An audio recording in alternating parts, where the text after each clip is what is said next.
জানিয়ে দেব হাতে থাকা সর্বশেষ আপডেট, আন্তর্জাতিক সংবাদগুলো শিরোনাম, এরপর বিস্তারিত। দেশের জনগণই নির্ধারণ করবে ইরানের ভবিষ্যৎ, মাসুদ পেজেশকিয়ান। আরও জানিয়ে দেব মধ্যপ্রাচ্য মার্কিন নাগরিকদের জন্য সতর্কতা জারি। আরও জানিয়ে দেব অস্ত্র ছাড়লেও রাজনীতি থেকে সরবে না হামাস।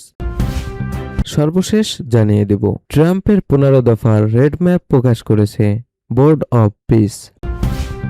দেশের জনগণই নির্ধারণ করবে ইরানের ভবিষ্যৎ, পেজেশকিয়ান। ইরানের ভবিষ্যৎ দেশটির জনগণই নির্ধারণ করবেন বলে মন্তব্য করেছেন দেশটির প্রেসিডেন্ট মাসুদ পেজেশকিয়ান। একই সঙ্গে যুক্তরাষ্ট্র ও ইসরায়েলের সঙ্গে সংঘাতের সময় ধৈর্য ও দৃঢ়তার পরিচয় দেওয়া তিনি ইরানের জনগণকে বীর হিসেবে অভিহিত করেছেন। শনিবার 1 আগস্ট সামাজিক মাধ্যম এক্সে দেওয়া এক বার্তায় পেজেশকিয়ান এসব কথা বলেন। তিনি বলেন, যুদ্ধ, চাপ এবং ধারাবাহিক বৈরিতার মধ্যেও ইরানের জনগণ দৃঢ়ভাবে দেশকে সমর্থন করে গেছে। তিনি সংঘাতের সূচনা হিসেবে 2024 সালে 31 জুলাই তেহরানে হামাসের রাজনৈতিক প্রধান ইসমাইল হানিয়ার হত্যাকাণ্ডে কথা উল্লেখ করেন। ওই সময় নিজের অভিষেক অনুষ্ঠানে যোগ দিতে তেহরানে অবস্থান করেছিলেন হানিয়া। পেজেশকিয়ান বলেন, সেই ঘটনার পর থেকে ইরান নানা ধরনের যুদ্ধ, চাপ ও অবিরাম শত্রুতার মুখোমুখি হয়েছে। তবে সব প্রতিকূলতার মধ্যেও জনগণ দেশের পাশে থেকেছে। তিনি জোর দিয়ে বলেন, ইরানের ভবিষ্যৎ ইরানের জনগণের গড়ে তুলবেন। মধ্যপ্রাচ্যে মার্কিন নাগরিকদের জন্য সতর্কতা জারি। মধ্যপ্রাচ্য আঞ্চলিক উত্তেজনা বৃদ্ধি পাওয়ার প্রেক্ষাপটে জর্ডানে অবস্থিত মার্কিন দূতাবাস মার্কিন নাগরিকদের এই অঞ্চল ছাড়ার বিষয়টি বিবেচনা করার আহ্বান জানিয়েছে। শনিবার 1 আগস্ট সামাজিক যোগাযোগ মাধ্যম এক্সে প্রকাশিত এক নিরাপত্তা সতর্কবার্তায় দূতাবাস জানিয়েছে, বর্তমানে মধ্যপ্রাচ্য অবস্থানরত আমেরিকানদের চরম সতর্কতা ও বাড়তি সচেতনতা অবলম্বন করা উচিত। এছাড়া ফ্লাইট বাতিল, পর্যায়ক্রমিক আকাশসীমা বন্ধ হওয়া এবং সম্ভাব্য ভ্রমণ বিঘ্ন ঘটার মতো পরিস্থিতির জন্য তাদের প্রস্তুত থাকার পরামর্শ দেওয়া হয়েছে। মধ্যপ্রাচ্যের বাইরে অবস্থানরত মার্কিন নাগরিকদেরও এই অঞ্চল ভ্রমণ করার পরিকল্পনা কঠোরভাবে পুনর্বিবেচনা করতে বলা হয়েছে। দূতাবাসের পক্ষ থেকে সতর্ক করে বলা হয়েছে যে ইরান এবং দেশটির সমর্থিত গোষ্ঠীগুলো বিদেশে মার্কিন স্বার্থকে টার্গেট করতে পারে এবং বর্তমান মধ্যপ্রাচ্যের সামগ্রিক পরিস্থিতি অন্তত পরিবর্তনশীল। বিশেষ করে জর্ডানে অবস্থিত মার্কিন দূতাবাস সেখানকার সকল নাগরিকদের দেশটির সামরিক ঘাঁটিগুলোতে ভ্রমণ থেকে বিরত থাকার নির্দেশ দিয়েছে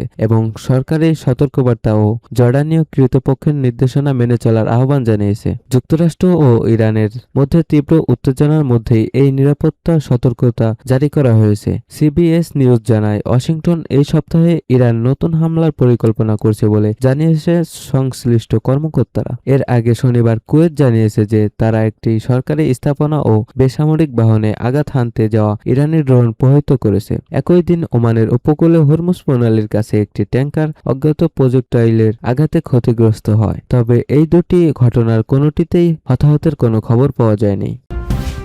অস্ত্র ছাড়লেও রাজনীতি থেকে সরবে না হামাস। ফিলিস্তিন প্রতিরোধ আন্দোলন হামাসের জ্যেষ্ঠ নেতা গাজী হামাদ বলেছেন, হামাস ফিলিস্তিনের রাজনৈতিক অঙ্গন থেকে সরে যাবে না, বরং সংগঠনটি ফিলিস্তিনের জাতীয় কাঠামোর অবিচ্ছেদ্য অংশ হিসেবেই থাকবে। কাতার ভিত্তিক সংবাদ মাধ্যম আল জাজিরাকে দেওয়া এক সাক্ষাৎকারে তিনি এসব কথা বলেন। তিনি বলেন, এই চুক্তি অন্তত ব্যতিক্রমী, কঠিন ও প্রতিকূল পরিস্থিতির মধ্যে সম্পন্ন হয়েছে। গাজী হামাদ আরও বলেন, হামাস ফিলিস্তিন জনগণের বৈধ অধিকার প্রতিষ্ঠার লক্ষ্যে তাদের জাতীয় দায়িত্ব ও কর্তব্য পালন অব্যাহত রাখবে। তিনি জোর দিয়ে বলেন, হামাস ফিলিস্তিনের জনগণের অধিকার আদায়ের সংগ্রাম থেকে সরে দাঁড়াবে না এবং ভবিষ্যতেও জাতীয় দায়িত্ব পালন করে যাবে। এর আগে শুক্রবার মার্কিন প্রেসিডেন্ট ডোনাল্ড ট্রাম্প ঘোষণা দেন, গাজায় হামাস ও অন্যান্য সশস্ত্র গোষ্ঠীর সম্পূর্ণ নিষ্করণ একটি চুক্তি হয়েছে। চুক্তির অগ্রগতির সঙ্গে ধাপে ধাপে গাজা থেকে ইসরায়েলি সেনা প্রত্যাহার করা হবে। ট্রাম্প আরও বলেন, এই ঐতিহাসিক অগ্রগতির পেছনে মিশর, কাতার ও তুরস্ক গুরুত্বপূর্ণ ভূমিকা রেখেছে। তার ভাষ্য অনুযায়ী ধাপে ধাপে চুক্তি বাস্তবায়নের সময় একটি আন্তর্জাতিক স্থিতিশীলতা বাহিনী এবং নতুন ফিলিস্তিন পুলিশ বাহিনী গাজার নিরাপত্তার দায়িত্ব গ্রহণ করবে। ট্রাম্পের 15 দফার রেড ম্যাপ প্রকাশ করেছে বোর্ড অব পিস। যুক্তরাষ্ট্রের প্রেসিডেন্ট ডোনাল্ড ট্রাম্পের গাজা যুদ্ধবিরতি পরিকল্পনার চূড়ান্ত পর্যায়ে বাস্তবায়নের জন্য 15 দফার একটি রূপরেখা বা রেড ম্যাপ প্রকাশ করেছে বোর্ড অব পিস। ফিলিস্তিন ভূখণ্ড থেকে পর্যায়ক্রমে ইসরায়েলি সেনা প্রত্যাহার এবং হামাসের নিরস্ত্রকরণের শর্তাবলী এই রূপরেখায় অন্তর্ভুক্ত করা হয়েছে।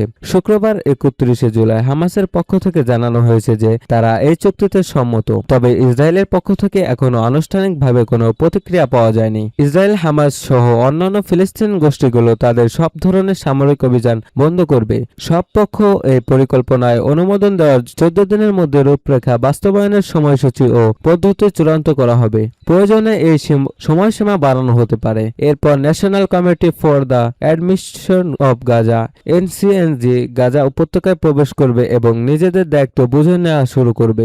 এক ধাপ থেকে পরবর্তী ধাপে যাওয়ার বিষয়টি নির্ভর করবে পূর্ববর্তী ধাপের প্রতিশ্রুতিগুলো সঠিকভাবে পালিত হয়েছে কিনা তা যাচাইয়ের উপর। এই যাচাইয়ের কাজ করবে নতুন গঠিত ইন্টারন্যাশনাল ভেরিফিকেশন কমিটি আইভিসি। কোন পক্ষ চুক্তি লঙ্ঘন করছে কিনা সেদিকেও নজর রাখা হবে। গাজা শাসিত হবে এক কৃতপক্ষ এক আইন এক অস্ত্র এই নীতির উপর ভিত্তি করে এনসিএলজি ফিলিস্তিন আইন ও প্রসঙ্গিত আন্তর্জাতিক মানদণ্ড অনুযায়ী তাদের কার্যক্রম পরিচালনা করবে। নতুন প্রশিক্ষণপ্রাপ্ত পুলিশের সদস্য বিদ্যমান পুলিশ কাঠামোতে যুক্ত করা হবে, তবে এর আগে সব সদস্যর অতীত রেকর্ড ও যোগ্যতা কঠোরভাবে যাচাই করা হবে। যারা প্রয়োজনীয় মানদণ্ড পূর্ণ ব্যর্থ হবেন তাদের বিকল্প বেসামরিক কাজের সুযোগ দেওয়া হবে। পুলিশের সব অস্ত্রের দায়িত্ব ও কৃতিত্ব এনসিএজির এর কাছে হস্তান্তর করা হবে। হামাসের ভারী অস্ত্র, সামরিক সরঞ্জাম তৈরির কারখানা, অস্ত্রের গোদাম এবং সুড়ঙ্গগুলো অকার্যকর করে সংরক্ষণের ব্যবস্থা করা হবে। এনসিএজি পর্যায়ক্রমে ধারাবাহিকতাভাবে এবং নির্দিষ্ট সময়ের মধ্যে এই প্রতিক্রিয়া পরিচালনা ও বাস্তবায়ন করবে। এই প্রতিক্রিয়ার সঙ্গে গাজার ইসরায়েলি নিয়ন্ত্রিত এলাকাগুলো থেকে পর্যায়ক্রমে সেনা প্রত্যাহার এবং সশস্ত্র মিলিশিয়াদের নিরস্ত্রকরণের বিষয়টি যুক্ত থাকবে। ইসরায়েল বা ফিলিস্তিনের বাইরের কোনো পক্ষের কাছে কোনো অস্ত্র হস্তান্তর করা হবে না। এই প্রতিক্রিয়ার শেষে গাজায় একমাত্র এনসিএজি অস্ত্র রাখার সংরক্ষণ বা নিয়ন্ত্রণের অধিকারী হবে। অভ্যন্তরীণ সহিংসতা বন্ধ এবং প্রতিষেধকমূলক ব্যবস্থা শক্তি প্রদর্শন বা সশস্ত্র মহড়া এড়ানোর প্রতিশ্রুতি দিয়ে একটি সামাজিক শান্তি চুক্তি সই হবে। এনসিএজি নিয়ন্ত্রিত এলাকাগুলো থেকে ইসরায়েলি বাহিনীকে আলাদা রাখতে গাজা উপত্যকায় অস্থায়ী ইন্টারন্যাশনাল স্টেবিলাইজেশন ফোর্স আইএসএফ মোতায়েন করা হবে। সব পক্ষ যুদ্ধবিরতি মেনে চলছে কিনা তাদেরকে করবে আইএসএফ। পাশাপাশি তারা ফিলিস্তিন পুলিশকে প্রশিক্ষণ দেওয়া, মানবিক সহায়তা ও জরুরি সরবরাহ পৌঁছানোর নিরাপত্তা নিশ্চিত করা এবং এনসিএজি-কে সার্বিক সহায়তা করবে। তবে ফিলিস্তিন সমাজের অভ্যন্তরীণ আইনশৃঙ্খলা বা পুলিশি কোনো দায়িত্ব আইএসএফ পালন